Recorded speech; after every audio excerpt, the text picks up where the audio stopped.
નમસ્કાર મિત્રો, સ્વાગત છે તમારું સ્ટડી ઓનલાઈન પ્લસમાં. આજે આપણે એક્સપોર્ટ પ્રિપેરનેસ ઇન્ડેક્સ 2020 વિશે દેખીશું. જો તમારે આ લેક્ચરની PDF ડાઉનલોડ કરવી હોય તો તમે મારા ટેલિગ્રામ ચેનલ પરથી કરી શકો છો. ટેલિગ્રામ ચેનલની લિંક છે સ્ટડી ઓનલાઈન 15. આ નામથી તમે ટેલિગ્રામ પર સર્ચ કરશો તો તમને આપણી ચેનલ સ્ટડી ઓનલાઈન પ્લસ મળી જશે. ત્યાંથી તમે મારા દરેક લેક્ચરની PDF વત્તા ત્યાં હું અલગથી કરંટના ક્વેશ્ચન મૂકું છું, એ તમે દેખી શકશો. ઓકે, તો શરૂ કરીએ lecture. Gujarat tops NITI Aayog export preparedness index 2020 followed by Maharashtra and Tamil Nadu. તો આ રિપોર્ટમાં જે એક્સપોર્ટ પ્રિપેરનેસ ઇન્ડેક્સ છે એની અંદર જે ગુજરાતનું સ્થાન છે એ પહેલા નંબરે છે, જ્યારે બીજા નંબરે મહારાષ્ટ્રનું સ્થાન છે અને ત્રીજા નંબરે તમિલનાડુનું સ્થાન છે. ઓકે, તો હવે આ એક્સપોર્ટ પ્રિપેરનેસ ઇન્ડેક્સ છે નીતિ આયોગ અને ઇન્સ્ટિટ્યૂટ ઓફ કોમ્પિટિટિવનેસ દ્વારા બહાર પાડવામાં આવ્યું છે. એનો ઉદ્દેશ્ય શું છે? તો આ આત્મનિર્ભર ભારત વિશે અભિયાન ચલાવી રહ્યા છે. તો એની અંદર એક આપણને ડાયરેક્શન મળશે કે આપણા જે એક્સપોર્ટ છે, બરાબર, એક્સપોર્ટ એટલે એક આપણા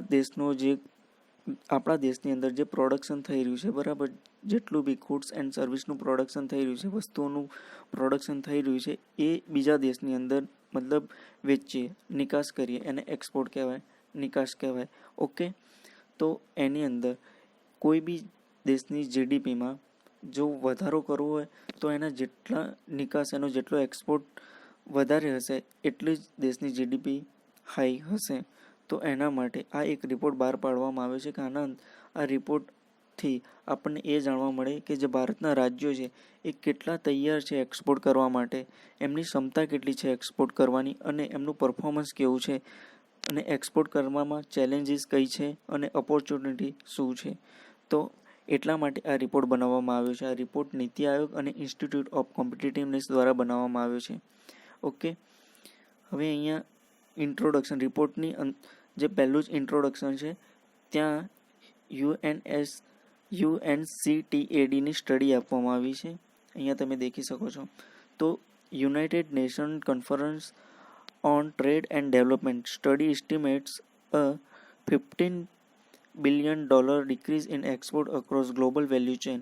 મતલબ UNCADના પ્રમાણે, એક સ્ટડી પ્રમાણે એવું અનુમાન લગાવવામાં આવ્યું છે કે આ વર્ષે 50 બિલિયન જે નિકાસ છે, એક્સપોર્ટ છે, એ ઓછો થશે. હવે આ UNCD એક ટ્રેડ માટેનું ઓર્ગેનાઇઝેશન છે અને એનું હેડક્વાર્ટર છે જીનેવાની અંદર. UNCDનું હેડક્વાર્ટર ક્યાં છે?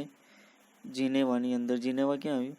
તો એ છે સ્વિટ્ઝરલેન્ડની અંદર. ઓકે, મોસ્ટ ઓફ ઘણા બધા ઓર્ગેનાઇઝેશનના હેડક્વાર્ટર આપણને જીનેવામાં દેખવા મળે છે. ઓકે, હવે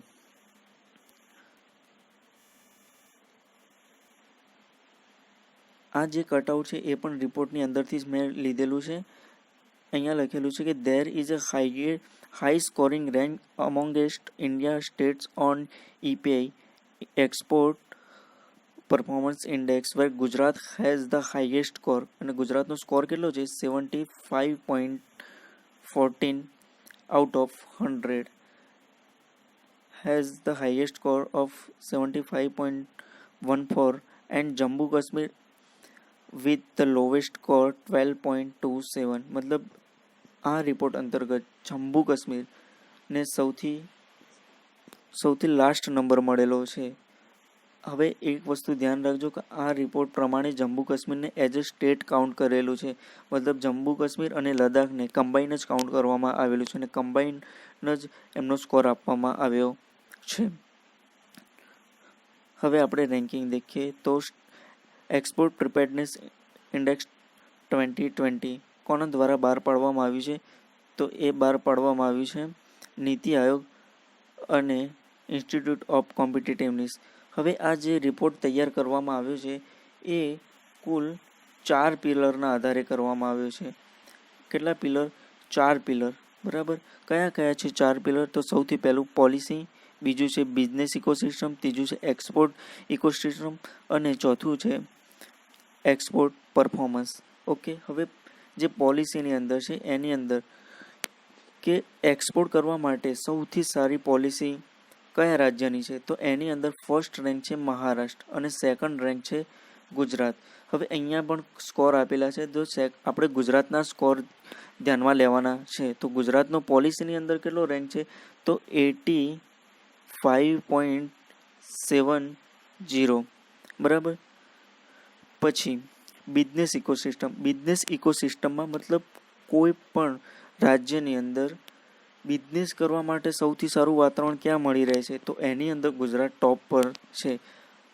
પોલિસીની અંદર સૌથી સારી પોલિસી હતી, જ્યારે બિઝનેસ ઇકોસિસ્ટમમાં શું હતું કે વેપાર કરવા માટે સૌથી સારું રાજ્ય કયું છે, તો એની અંદર છે ફર્સ્ટ ગુજરાત. અને ત્યાં ગુજરાતનો સ્કોર છે 90.161 ક્યાં બિઝનેસ ઇકોસિસ્ટમની અંદર.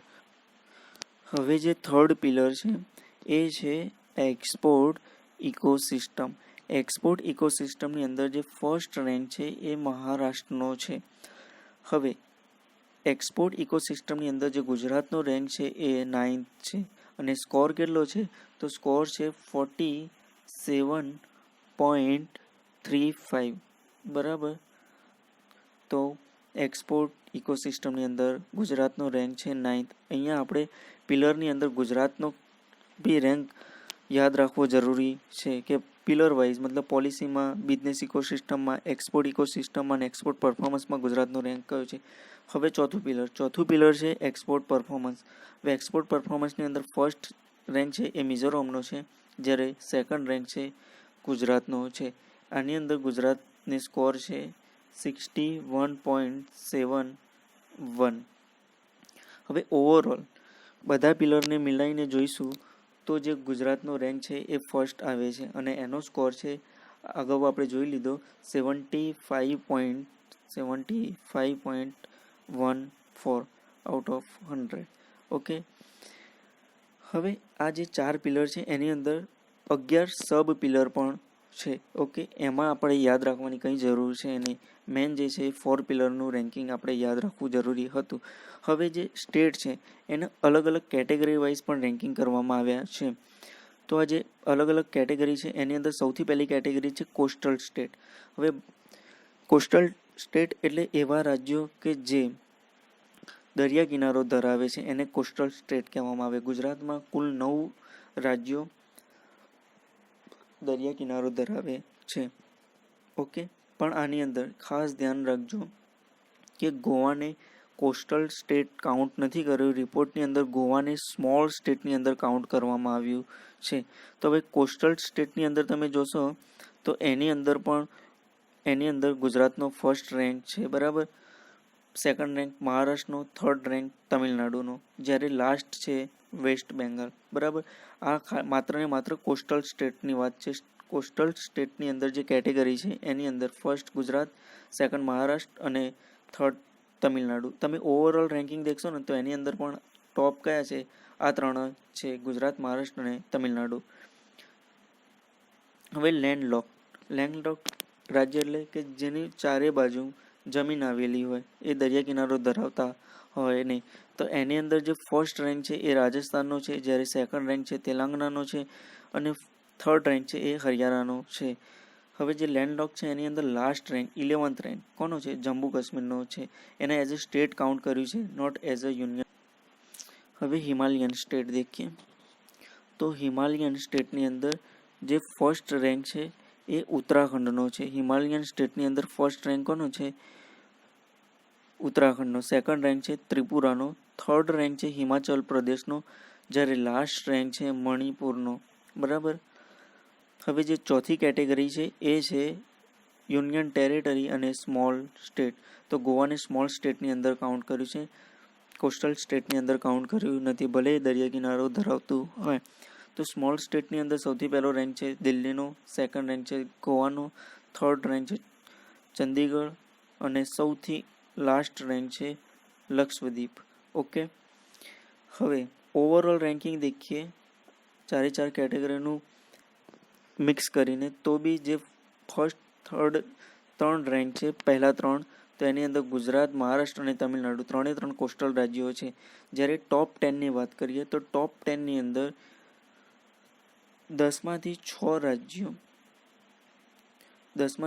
રાજ્યો કોસ્ટલ સ્ટેટ છે. હવે આ રિપોર્ટની અંદર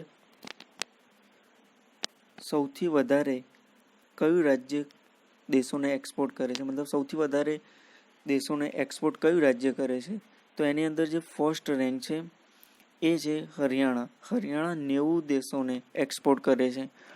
જ્યારે સેકન્ડ રેન્ક છે મહારાષ્ટ્ર, થર્ડ રેન્ક છે તમિલનાડુ અને ફોર્થ પર ગુજરાત છે. આપણે ગુજરાતનું અહીંયા ધ્યાન રાખવું પડશે કે ગુજરાત લગભગ 85 દેશોને એક્સપોર્ટ કરે છે. એની અંદર કંઈ બી એક્સપોર્ટ, ગુડ્સ એન્ડ સર્વિસ, કંઈ બી જેટલું બી એક્સપોર્ટ કરતા હોય બધું અંદર કાઉન્ટ કરવામાં આવ્યું છે. અને ફર્સ્ટ રેન્ક હરિયાણાનું પણ આપણે ધ્યાન રાખવું પડશે કે 90 દેશોને એક્સપોર્ટ કરે છે. જ્યારે ફિફ્થ રેન્ક પર છે રાજસ્થાન. હવે આ રિપોર્ટ અંતર્ગત ઇન્ડિયા પર કેપિટા એક્સપોર્ટ પણ આપેલા છે. હવે પર કેપિટા એક્સપોર્ટ એટલે શું, મતલબ ઓવરઓલ દેખીએ તો એક ભારતીય કેટલું એક્સપોર્ટ કરે છે એ પણ આપેલું છે. તો આ રિપોર્ટ પ્રમાણે એક ભારતીય, એક વ્યક્તિ પર કેપિટા એક્સપોર્ટ ભારતના $241 છે. મતલબ માત્ર ને માત્ર એક વ્યક્તિ $241 જ એક્સપોર્ટ કરે છે. હવે આને સાઉથ કોરિયા સાથે આપણે કમ્પેરિઝનમાં લીધેલું છે. રિપોર્ટની અંદર આપેલું છે કે જ્યારે સાઉથ કોરિયાની અંદર એક વ્યક્તિ $11,900 એક્સપોર્ટ કરે છે. યુએસડી મતલબ $. ઓકે, તો હવે તમે વિચારતા હશો કે સાઉથ કોરિયા મતલબ એટલું પોપ્યુલેટેડ નથી, તો આની અંદર ચાઇના પણ આપેલું છે. તો જ્યારે ચાઇના છે એ $18,000, મતલબ ચાઇનાનો એક વ્યક્તિ $18,000 એક્સપોર્ટ કરે છે. ઓકે, હવે આ રિપોર્ટની અંદર એક બીજી બી વસ્તુ કીધેલી છે કે 70% India's export has been dominated by 5 state: Gujarat, Karnataka, Tamil Nadu, Telangana and Maharashtra. મતલબ આ 5 રાજ્યો જ 70% એક્સપોર્ટ કરે છે. 60% ઓફ ઇન્ડિયાઝ એક્સપોર્ટ, મતલબ ઇન્ડિયા જેટલું પણ એક્સપોર્ટ કરે છે, બરાબર, એના 70% ખાલી આ 5 રાજ્યો જ કરે છે. કયા કયા? તો મહારાષ્ટ્ર, ગુજરાત, કર્ણાટક, તમિલનાડુ અને તેલંગાણા. ઓકે, આ રિપોર્ટની અંદર રેફરન્સ માટે જે ઇન્ટરનેશનલ ઓર્ગેનાઇઝેશન છે તો એમના મતલબ જે ઇન્ડેક્સ બહાર પાડે છે એ પણ રેફરન્સમાં લીધેલા છે. કે સપોઝ લોજિસ્ટિક પરફોર્મન્સ ઇન્ડેક્સ, બરાબર, જે વર્લ્ડ બેંક દ્વારા બહાર પાડવામાં આવે છે, એની અંદર આ 2018નું રેન્કિંગ છે. તો એની અંદર 160 દેશોની અંદરથી ભારતનો રેન્ક હતો 44મો. પછી છે trading across border doing business, એ પણ વર્લ્ડ બેંક દ્વારા બહાર પાડવામાં આવે છે અને એની અંદર ભારતનો રેન્ક હતો 68મો. કેટલા દેશોમાંથી? 190માંથી. અહીંયા આપેલું છે 2019નો છે. લિટેશન ઇન્ડેક્સ જે ઓઈસીડીને દ્વારા બહાર પાડવામાં આવે છે, અને એક છે ઇનેબલિંગ ટ્રેડ ઇન્ડેક્સ જે વર્લ્ડ ઇકોનોમિક ફોરમ દ્વારા બહાર પાડવામાં આવે છે. ઓકે, તો આ અલગ અલગ એના રેન્કિંગ આપેલા છે એ દેખી લેજો. આની અંદર મેન એટલું જ છે કે આ ઇન્ડેક્સ છે એ કોણ બહાર પાડે છે એ એક્ઝામ માટે આઈએમપી બની શકે. એની અંદર જે લોજિસ્ટિક પરફોર્મન્સ ઇન્ડેક્સ, પછી જે trading across border doing business, આ અને એક વર્લ્ડ ઇકોનોમિક ફોરમ દ્વારા જે રિપોર્ટ બહાર પાડવામાં આવે છે એ ઘણા મહત્વના હોય છે. ઓવરઓલ રેન્કિંગ, અહીંયા ઓવરઓલ રેન્કિંગ આપેલું છે. ઓવરઓલ રેન્કિંગની અંદર first Gujarat, second Maharashtra, third Tamil Nadu. આ 3 કેવા છે? કોસ્ટલ સ્ટેટ છે. ઓકે, અને અહીંયા 3 સ્કોર આપેલા છે. જે ફોર્થ છે એ રાજસ્થાન છે અને લેન્ડલોકનું ફર્સ્ટ સ્ટેટ છે. અહીંયા 10માંથી જે 6 રાજ્યો છે, જે પહેલા 10ની અંદરથી એની અંદર 6 રાજ્યો તો કોસ્ટલ સ્ટેટ છે. હવે આ કોસ્ટલ સ્ટેટ કેમ આગળ છે? કારણ કે મતલબ બાય શિપ ઇઝીલી પડે એક્સપોર્ટ કરવું, એટલા માટે આ ઇન્ડેક્સની અંદર તમે કોસ્ટલ સ્ટેટના રેન્ક મતલબ સારા છે as compare to landlock state. Okay, અહીંયા તમે અલગ અલગ સ્ટેટના દેખી શકશો. અહીંયા અલગ અલગ કેટેગરી વાઇઝ આપણે અગાઉ દેખી જ લીધું કે કોસ્ટલની અંદર ફર્સ્ટ ગુજરાત, હિમાલયનની અંદર ઉત્તરાખંડ. ઓકે, તો આપણે આગળ ચર્ચા કરી જ દીધી હતી. અહીંયા વધુ તમારે જોવો તો અહીંયા તમે દેખી શકો છો. તો આ હતો આપણો લેક્ચર. હું આશા રાખું છું કે તમને સરસ રીતે લેક્ચરની અંદર ખબર પડી હશે.